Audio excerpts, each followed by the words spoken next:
Mesdames et messieurs, bonjour. Bienvenue à votre émission Entre nous décryptage. Un bon vendredi. Le décor a changé. Je suis devant ma cuisine. Ça me fait plaisir parce que j'aime beaucoup manger. Il y a des bons plats qui se préparent ici. Vous ne pouvez pas le goûter, désolé, mais il y a des bons plats de foufou, des bananes plantains, tout ce qui se prépare ici, c'est moi qui mange ça. Et puis je pense à vous quand je mange. Bienvenue à tout le monde dans notre émission Entre nous. Vous savez ce que vous devez faire? Likez et partagez et dites-nous ce que vous pensez par commentaire. Merci à tous nos nouveaux abonnés qui continuent de s'ajouter jour le jour afin que nous puissions avancer. Aujourd'hui, nous allons parler. Et vous savez que quand je parle, beaucoup de gens ne sont pas contents, mais nous parlons. Mais avant de parler, je vais lire un verset avant que nous puissions commencer quand même. 1 Corinthiens 14, verset 34. Que les femmes se taisent dans les assemblées, car il ne leur est pas permis d'y parler, mais qu'elles soient soumises selon que le dit aussi la loi. Ici, nous voyons que Paul a dit que les femmes se taisent. Vous allez comprendre pourquoi Paul disait que la femme doit se taire. Pas que je suis misogyne, mais il y a une vidéo ici qui va nous prouver ça, que dans un certain cas, il faut arrêter ce genre de choses. Il faut arrêter ce genre de choses. Lorsqu'on commence à comparer un pasteur à un médecin, un pasteur à un astronaute, ça devient très bizarre. Et nous devons arrêter cette folie de vos églises-là. Allez, let's go, on passe à la première vidéo que je passe qui va vous faire un peu de yukuyaka. Let's go. 1, 2, 3, go. Pasteur, c'est un travail. Ceux qui se moquent des serviteurs, être pasteur, c'est un travail. Ceux qui se moquent des serviteurs de Dieu sont en train vraiment de faire une très grande erreur. De la même manière dont le médecin c'est-à-dire, on a besoin du médecin à l'hôpital. On a besoin de celui qui travaille. D'abord, cette dame se trompe. Être pasteur, c'est pas un travail. Être un pasteur, c'est pas un emploi. Être pasteur, c'est une vocation reçue par Dieu. Vous comprenez pourquoi j'ai lu le verset que Paul a dit aux femmes de se taire. Être pasteur, ce n'est pas un emploi. Faux. Les pasteurs payent les impôts, mais non. Les pasteurs payent les impôts comme les médecins. Les pasteurs payent les impôts comme comment on les appelle? Les avocats. Non. Être pasteur, ce n'est pas un emploi. C'est une vocation que Dieu te donne pour amener les gens vers Christ. Ce n'est pas un emploi. Sauf que quand vous allez à l'école théologique, vous avez un petit papier que vous appelez diplôme, que vous collez au mur de vos bureaux. Là, vous pensez que c'est un emploi. Et à force de croire qu'être un pasteur, c'est un emploi, vous allez toujours dépendre des salaires des gens. C'est triste de voir des gens qui se limitent à faire ce que Dieu ne les a pas dit de faire. Pierre vous a dit que être pasteur, c'est un emploi. Jésus vous a dit que être pasteur, c'est un emploi. Être pasteur, ce n'est pas un emploi, ce n'est pas un travail. Le travail du pasteur, c'est l'action qu'il fait. Mais professionnellement, ce n'est pas une vie, ce n'est pas comment on appelle ça? Ce n'est pas une fonction. C'est un don que tu as reçu de Dieu. Et tant que vous allez ignorer ces dons, vous allez passer votre vie à quémander de l'argent au peuple de Dieu. C'est triste, mais c'est triste ce que cette dame explique. On va écouter encore. Laissez-moi écouter avec vous. Laissez-moi écouter. On reprend à zéro.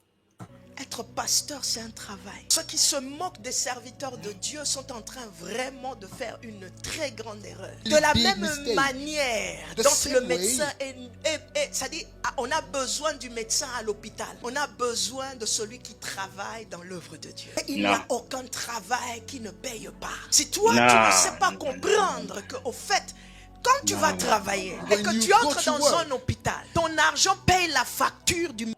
Vous ne pouvez pas comparer l'argent qui paye la facture au médecin et la guérison de Dieu qui est gratuite. Il a dit, vous avez reçu gratuitement, donné gratuitement. Comment on peut aujourd'hui comparer l'argent que je paye à l'hôpital pour être guéri et l'argent que je dois payer à un pasteur pour être guéri?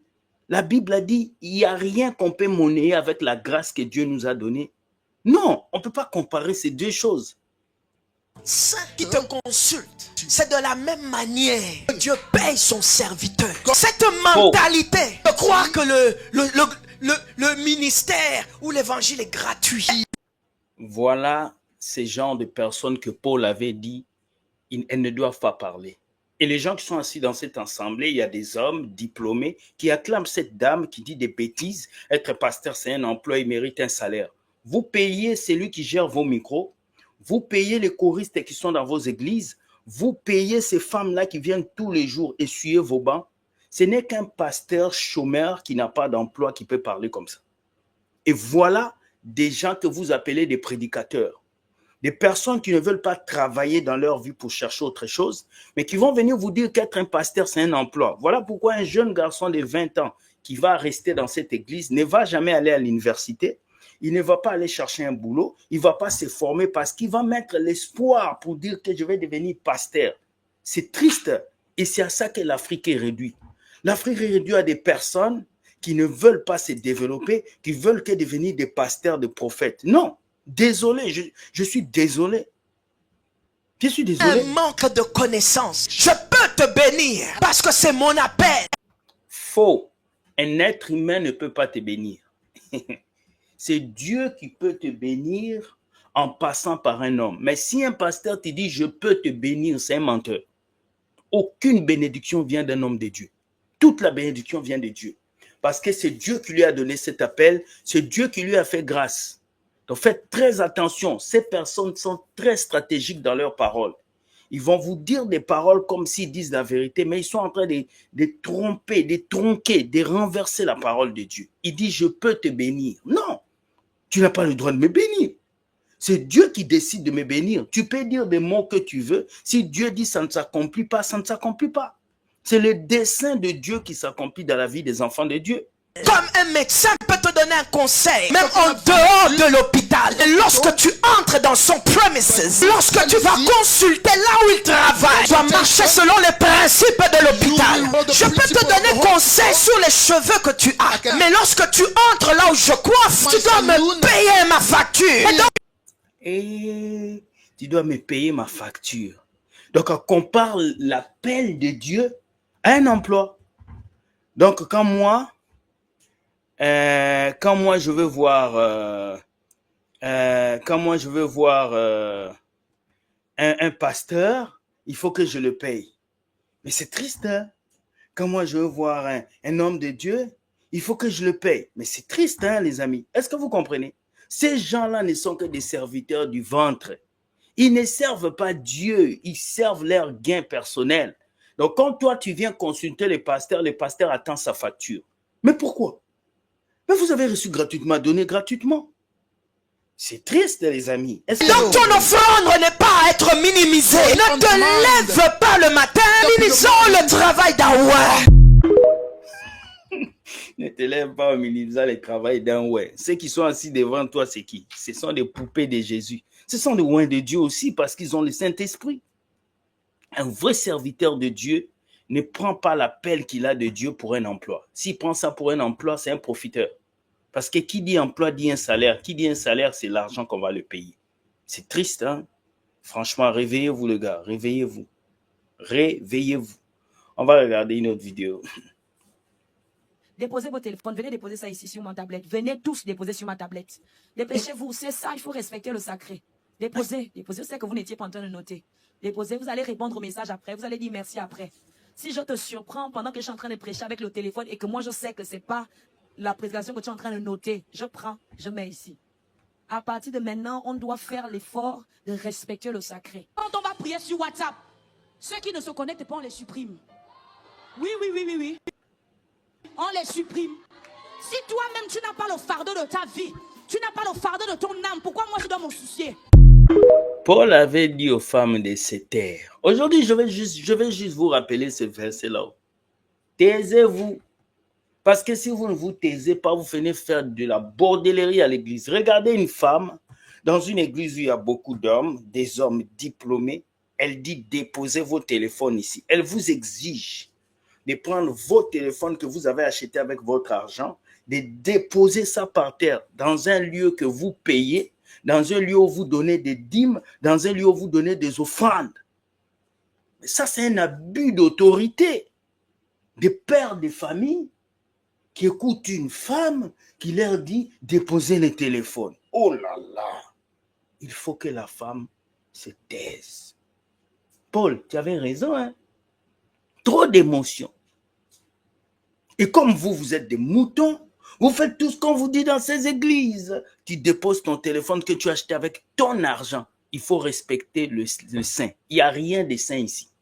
Il n'y a rien de saint. C'est un bâtiment. Et la Bible dit, le bon Dieu n'habite pas dans les choses faites des mains d'hommes. La seule chose qui est saint, c'est ton cœur, là où il y a Jésus. C'est triste.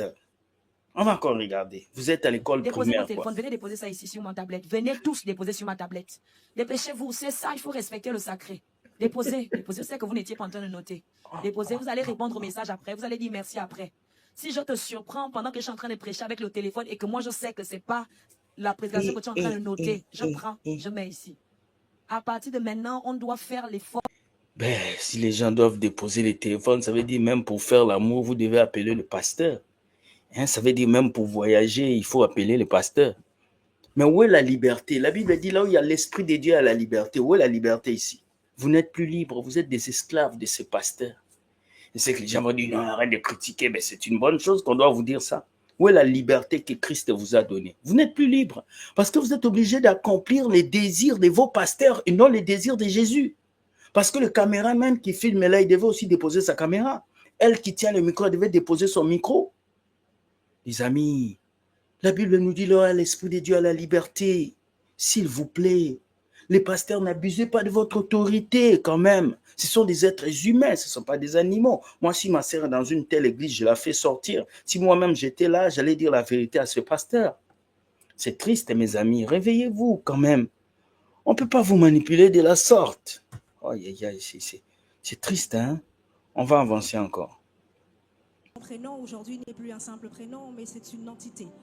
Ça transporte les onctions. Et la vérité, c'est qu'aujourd'hui, mon rang ne me permet pas de l'introduire. Et je considère cela comme un honneur particulier. Peuple de l'Église centrale, je vous prierai respectueusement de vous tenir debout et de recevoir sous une ovation particulière Monseigneur Dr. Mike Jordan, à la gloire de Dieu. Monseigneur. Tu appelles ton pasteur Monseigneur. Ah, mon Dieu. On va encore regarder ça. Aujourd'hui n'est plus un simple prénom, mais c'est une entité. Ça transporte les onctions. Et la vérité, c'est qu'aujourd'hui, mon rang ne me permet pas de l'introduire. Et je considère cela comme un honneur particulier. Peuple de l'Église centrale, je vous prierai respectueusement de vous tenir debout et de recevoir sous une ovation particulière Monseigneur Dr. Mike Jordan, à la gloire de Dieu.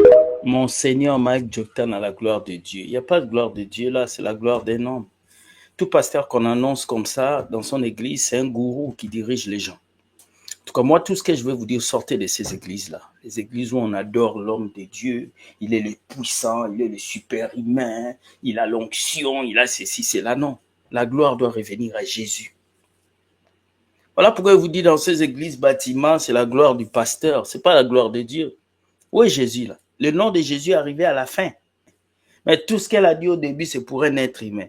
Et j'ose croire qu'elle respecte ses parents comme ça. J'ose croire que le respect que vous donnez à ces pasteurs, vous donnez ça aussi à vos parents. C'est triste de voir que vous donnez assez de respect à ces hommes, mais à Dieu, vous ne le donnez pas, à vos parents, vous ne le donnez pas. Jésus a la dernière place dans vos cultes, dans vos églises, bâtiments. Et il faut que ça change. Hein? Et si vous avez vu la particularité de toutes ces vidéos, ce sont juste des femmes. Hein? Je ne suis pas misogyne. Je suis juste en train de signaler que Paul avait dit il faut que les femmes se taisent dans les églises. Dites-moi, il a raison ou pas? On avance. Dernière vidéo qui va choquer encore. Parce que la personne là, vous ne l'aimez pas. Il y en a qui le détestent. Let's go. Et puis il faut souligner une chose. Le Saint-Esprit n'a pas de rôle de révéler les plans du diable aux croyants. Dieu n'a pas donné le Saint-Esprit ou n'a pas fait un ministère spirituel pour révéler ce que l'ennemi fait aux enfants de Dieu. Il n'y a pas un ministère comme ça. jusque-là? Et d'ailleurs, vous ne pouvez pas voir dans la Bible un seul disciple de Jésus ou un seul apôtre de Jésus qui a été révélé parce que le diable fait. Vous avez vu un verset comme ça? Si le Saint-Esprit parle, ça doit être pour révéler Jésus. Jean chapitre 16, le verset 13 à 15. Chapitre 16, regardez le verset 13.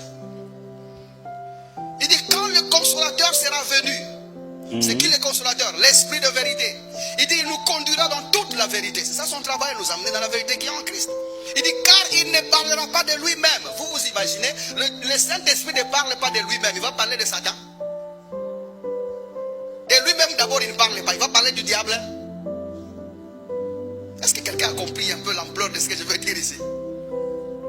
Il dit, il ne parlera pas de lui-même, mais il dira tout ce qui... Il dira quoi? Tout ce qu'il aura entendu. Et il vous annoncera les choses à venir. Verset 14. Il me glorifiera. Il fera quoi? Me glorifiera. Quand le Saint-Esprit parle, il glorifie Jésus. Le Saint-Esprit ne parle pas pour glorifier l'ennemi. Dire déjà que le diable est en train de planifier quelque chose, c'est glorifier l'ennemi. Ça veut dire qu'il reconnaît le pouvoir du diable d'opérer dans la vie de quelqu'un. Et le Saint-Esprit n'a pas ce travail-là.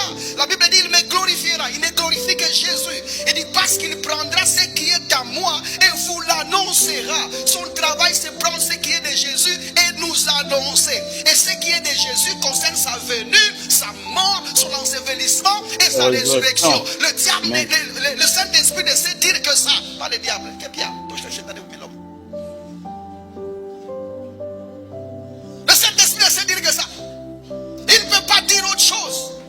Il ne connaît que les choses qui concernent Jésus-Christ. Ça mérite un bon amen.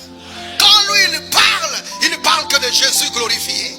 Il ne parle que de la vie que tu as en Christ et de la beauté de vie que tu vis en Jésus-Christ. Il ne connaît que ça. Terminons par la lecture. Verset 15. Il dit, tout ce que le Père a est à moi. Donc il n'y a pas un Dieu à connaître là qui est Jésus-Christ. Il dit, tout ce que le Père a est à moi. Il dit, c'est pourquoi je dis qu'il prend ce qui est à moi et il vous l'annoncera. Donc même quand il citera Dieu, le Saint-Esprit cite Dieu. Et le Dieu que le Saint-Esprit vous présentera sera un Dieu en Christ. Amen. Quelqu'un me comprend jusque-là? Parce qu'il ne sait dire que ça. Il ne sait faire que ça et non autre chose. Comment est-ce qu'on connaît que ça? C'est l'Esprit de Dieu qui parle. 1 Jean chapitre 4. Allons là-bas. 1 Jean chapitre 4. Écoutez, hein. Bouge ton voisin, dis-lui, écoute ça. Quitte ces histoires-là. Quitte les histoires de l'Esprit de Dieu m'a montré la sorcellerie dans ta famille. Ceci l'Esprit de Dieu. Tout esprit qui confesse Jésus-Christ venu en chair est de Dieu. Si c'est le Saint-Esprit, il doit confesser celui qui est venu te sauver. Si c'est le Saint-Esprit, il doit confesser ce que Jésus a fait pour toi dans sa mort dans la chair, dans sa résurrection et sa venue en chair. Ce sont les choses que le Saint-Esprit a confessées. Verset 3. Et tout esprit qui ne confesse pas Jésus venu en chair n'est pas de Dieu. N'est pas de Dieu. Donc, si dans la confesserie de ce qui se confesse à l'altar, il manque Jésus, c'est que c'est cet esprit-là qui parle par cet homme qui diffuse ce qu'il diffuse n'est pas de Dieu. Amen. Il est de qui alors? Il est du diable. Hein? Il est sur celui de l'Antéchrist. Donc vous avez appris la venue et maintenant est déjà dans le monde. Il est où maintenant? Dans le monde. C'est celui de l'Antéchrist. Antéchristos. Antéchristos veut dire ce qui s'oppose à ce que Dieu a fait en Christ. Qui s'oppose à Christ. Qui s'oppose à l'œuvre de la croix. Qui se comporte en ennemi de la croix. Donc si le témoignage du Saint-Esprit par la bouche de quelqu'un qui prêche ne porte pas à Jésus, cet esprit croit que ce qu'il dirait est contre Jésus. C'est fort. Je peux bien te dire que le diable te poursuit, mais la phrase que je viens de dire est contre Jésus. Parce que si cette phrase-là était pour Jésus, elle ne dirait pas le diable te poursuit, mais elle te dira ce que Dieu a fait pour toi à arrêter la poursuite de l'ennemi. Yes. Connaître ce que Dieu a fait pour toi te stabilise et te positionne dans la victoire perpétuelle. Connaître ce que Dieu a fait pour toi te stabilise et te positionne dans la victoire perpétuelle. J'espère que vous avez suivi. Voilà pourquoi, même pendant les moments de Paul, tout ça, il n'y avait pas quelqu'un qui est venu dire non. J'ai vu mon grand-père qui m'a appuyé le cou, j'ai pu ma grand-mère. Non, on n'a pas dit ça. Donc, nous pouvons comprendre ici que le Saint-Esprit vient annoncer ce qui est de Dieu. Pas tu vas voyager, tu auras une voiture, tu auras une maison. Non, le Saint-Esprit vient annoncer les choses célestes. Pas les choses que vous croyez souvent. Le Saint-Esprit viendra te dire tu auras 4 voitures, 4 maisons. Non, c'est faux. Le Saint-Esprit vient annoncer le salut, la parole de Dieu pour que tu changes. C'est ça qu'il faut. Dites-moi ce que vous pensez de ces vidéos et écoute, je serai aimable de pouvoir vous écouter et de pouvoir avancer. Mais avant de finir, on va lire un dernier verset pour un peu soutenir tout ce qu'on a dit. Éphésiens 4, 11 à 15. Et il a donné les uns comme apôtres, les autres comme prophètes, les autres comme évangélistes, les autres comme pasteurs et docteurs, pour le perfectionnement des saints et en vue de l'œuvre du ministère et de l'édification du corps du Christ. Il les a donnés. Ce sont des dons, ce ne sont pas des titres. Comme cette femme nous l'a dit au début, oh, être pasteur, c'est un emploi. C'est faux. Allez lire la Bible. Être pasteur, être prophète, ce sont des dons. Vous êtes comme Christ. Vous n'êtes pas Christ. En fait, pasteur, prophète, évangéliste et docteur ne sont que de copies de Christ. C'est tout. Ce n'est qu'une partie de Christ qui est en vous qui vous permet d'agir. Mais sinon, c'est Jésus qui est le vrai pasteur. C'est Jésus qui est le vrai prophète. C'est Jésus qui est le vrai docteur, le vrai évangéliste. Il a œuvré dans ces 5 ministères en une seule personne. Donc, ne vous enorgueillissez pas d'être pasteur, que c'est un emploi, on doit vous payer. C'est le mensonge. Personne ne va vous payer. Levez-vous chercher un emploi, déposez les CV. Jésus n'a jamais dit que c'est à l'église qu'on doit devenir milliardaire. D'ailleurs, il n'a pas laissé une église. Il a laissé des cœurs de personnes qui croient en lui et qui espèrent qu'il revient pour les chercher. Bonne journée. Soyez bénis. Fâchez-vous comme vous voulez. Ce n'est pas mon problème. Dieu gagne toujours.